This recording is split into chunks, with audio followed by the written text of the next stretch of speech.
Wednesday's bombing came as a stark reminder of Jerusalem's darker days.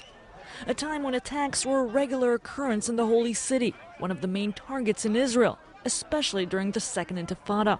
About 180 Israelis died and more than 750 were injured in blasts around Jerusalem between 2001 and 2005. Attacks over that period targeted restaurants, cafes, marketplaces, and shops. Close to half of them took place on buses or near bus stations. At this 2002 explosion alone, 19 people were killed and more than 50 were wounded in the south of the city. As attacks continued, security forces started searching people even more thoroughly than before in shopping areas and central stations.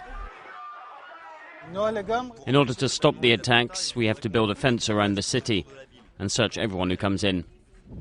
A year later, in 2003, Israel started building the barrier, separating it from the West Bank. During that period, the number of attacks dropped. The following year, the Palestinian leadership changed. The new president, Mahmoud Abbas, condemned terrorism.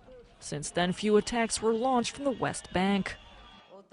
Meanwhile, far-right leader Avigdor Lieberman, then Israel's transport minister, devised a plan to secure buses.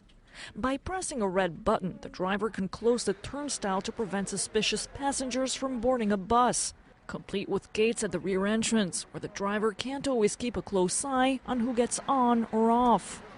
In recent years, Jerusalem hasn't been the central target for terror groups. That's not to say the ancient city has been calm. Various clashes occurred. In 2008, a Palestinian man tore through the streets of Jerusalem on a bulldozer, killing 3 people before being shot dead by security forces. This new type of attack was repeated days later, and again the following year.